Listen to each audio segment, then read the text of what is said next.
I'm your host today, Perfect Purvis. Joining with me today from the Athletes Forum, Jamal Clay, and also we'll be talking to football internationally known Jabari Harris. What's going on, guys? What up? Hey, it was good. Thanks for having me on the show today. You're playing for the Porvoo Butchers this season. What are some things you think are going to help you guys, overcome last year's 0-win season? I think that us really just evaluating last season and deciding that, we want to try to rebuild the team, right? It took us to, change the management and things a bit to understand that playing in Finland is not like it used to be. A lot of teams used to want to, and Porvoo was one of those teams who want to play with all locals and develop talent, but the league has changed a lot. It takes a lot more than 3 imports and a good core of Porvoo guys. Like, you got to go out and get talent. And what we've done this winter, is actually trying to get coaches. We've gotten a head coach coming from abroad, and we've been able to scavenge some local coaches that want to be at every practice. So I think that us trying to build structurally better, more than just focusing on what players we can get in, has been the biggest change, because I've been on teams where you can have a lot of good players, 2019 Wolverines, and still not be successful. So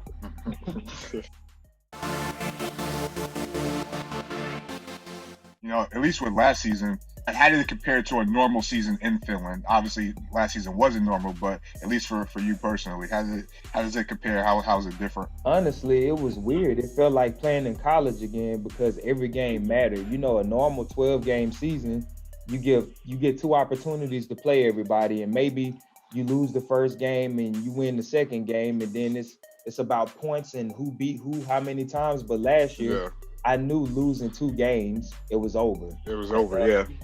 We started the season, we had a dogfight against Vasa, and then, they kind of just stepped up at the end. And I was still optimistic at that point, but then it was like, you go the next week and you play the mighty Corpio Steelers. After those first 2 games, I was like, all right, it's over.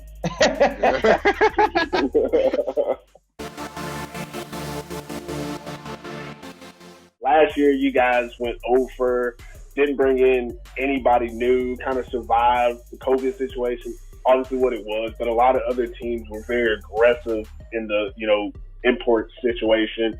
My question to you is, why return to this team? What made you decide that, I'm going to go all in and ride with this team again? I think for me, it was more of just the players, like guys like Mikko Sepinen and Nico Rocco, and the guys that I started my career with. I mean, obviously, with this team, I have like a deep passion for the team, because, they gave me an opportunity to be in Europe. And I think that I wouldn't even be here today if it wasn't for them giving me an opportunity like 7 seasons ago.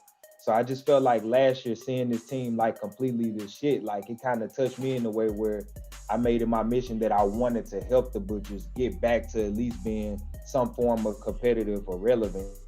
Last year was very frustrating to, be out there and just, I'm looking around like, dang, is this really what it is? And I think that at the end of the season, I was to the point where I was like, you know what, if football is going to be like this, I don't want any parts of it.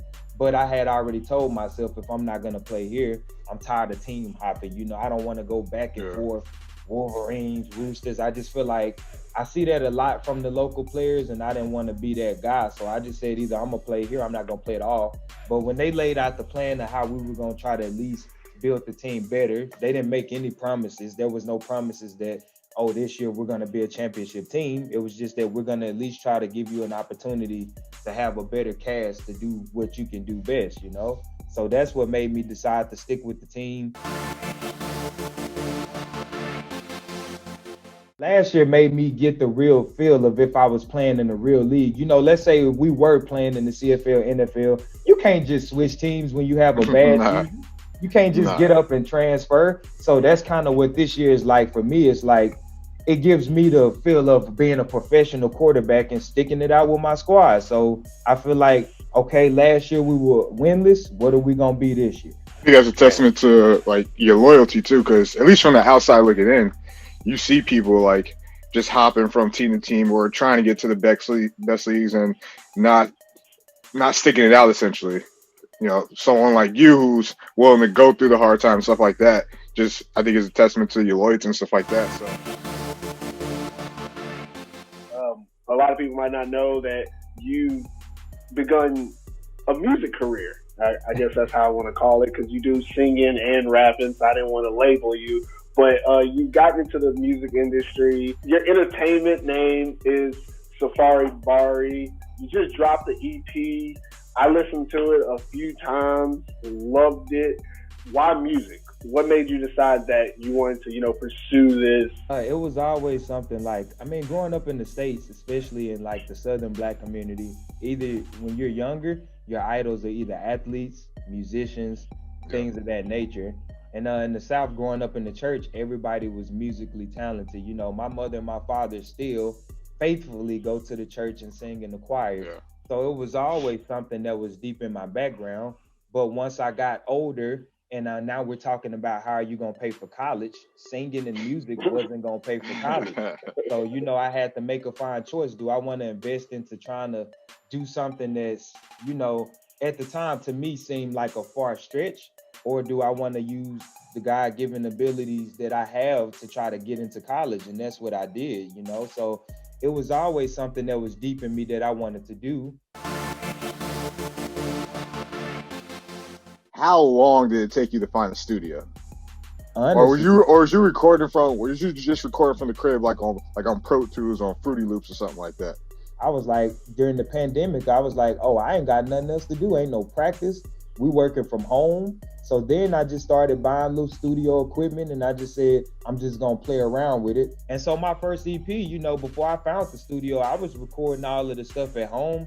And then after I had recorded it, honestly, I was recording and doing this stuff over for like 6 months. Like it took a lot of time to like get the quality up there, because, you get all the static and stuff. You don't know anything about recording a professional sound. So what I did was I just recorded the drafts and stuff and got my ideas of how I wanted the songs to go. Then once I found the studio, I then went there and re-recorded everything so it could be like better. But it took me probably like a year and a half to actually find a studio to record.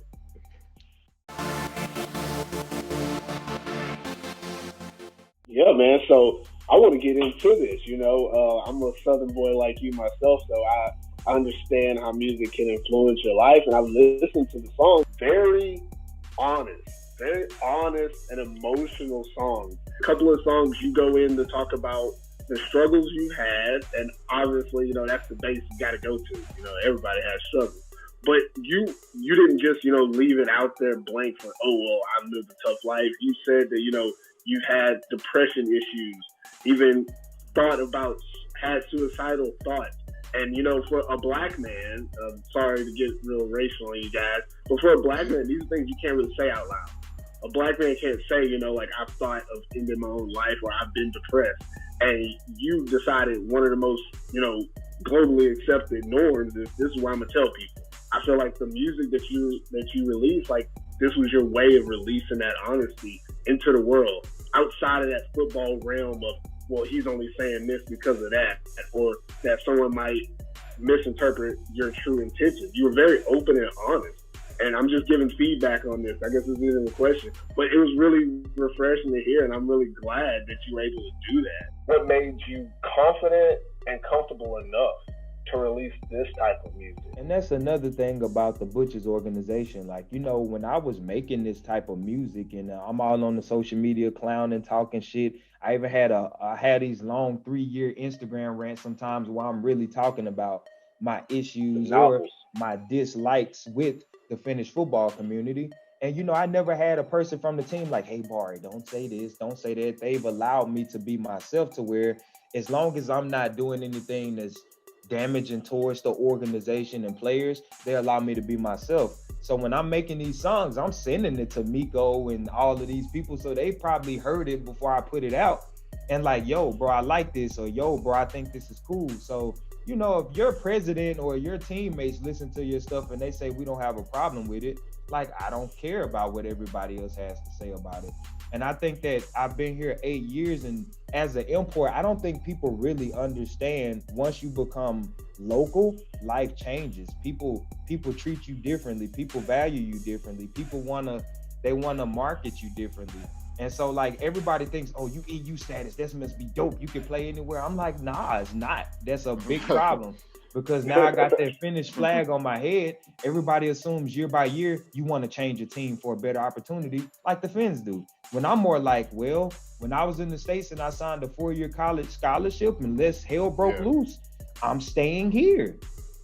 And so like, and I think that another part of the EP was expressing like, as an immigrant, like we're not in our home. Even though a lot of things are going on in the States, there's family there, there's culture there, there's traditions there. Those are things that I miss. It's things that I want to show my kids about how I grew up that I can't show every day because we're over here. So it was just kind of me just letting people know like, yeah, we do appreciate the opportunity of being in Finland or wherever you are in Europe, but there's still things about your roots that you have to give up to be here. And so like, that's why the music was in a way, it was a way for me to take the helmet and the football gear off and just show people that beneath playing football and doing circles around people, I'm a human being. Like I'm going through stuff. Don't let my football photos and highlights distract you from the fact that I'm going through life outside of that. And that's why I wanted to make the EP, because I wanted people to understand that us as Americans at imports, it's not just about getting money and getting girls. Like we out here living real life day by day, and it's hard. Someone who doesn't know who you are, what you stand for, if someone who just met you on the street, what's the one song you would direct them to that describes who you are as a person, if they were looking to get to know you better off your EP? Of course, if you listen to Hidden Tears, that'll kind of give you a background of my upbringing. But if you want to know more about my personality, it'll be Cocky. I don't think I'm any better than anybody.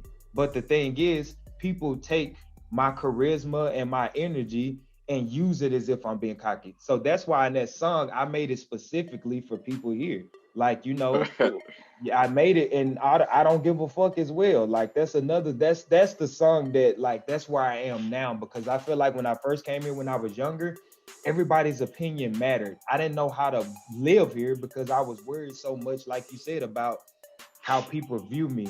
And then I got to the point where I realized it's nothing wrong with how I want to live because it's how I choose to live. So I don't give a fuck what y'all got to say at this point. Like those opinions and those stipulations that people have painted for me haven't stopped me from doing what I need to do. And that's why I got to this place. Like you can say whatever you want to be me as a football player, whatever, but I'm taking care of my kids, I'm paying bills, and I ain't in jail. So if you got anything else to say outside of that, then whatever. That's it. You see a good amount of imports that come over and they get second job and stuff like that. Nothing in another entertainment business such as music, more so whether it's working at a club or at a gym or stuff like that. So when you dropped your EP, I was like, this guy found music over there. Like, where first of all, where do you find a studio at? But hey, you did it though, and like Purvis said, the EP was good. All right, guys, we're gonna get out of here. This was the Scoop. It was great talking to Jamal Clay and Jabari Harris today. I'm Perfect Purvis. Guys, any last words before we get out of here? I just want to say, man, it was good talking with you, Purvis. Again, it's always good talking with you. Jamal, it was good working with you. Shout out to the Portable Butchers. Watch us in the 2021 Maple League season. Again, thanks for having me on the Scoop today. Appreciate the opportunity. Good luck this season. We'll be following and keeping the movement going.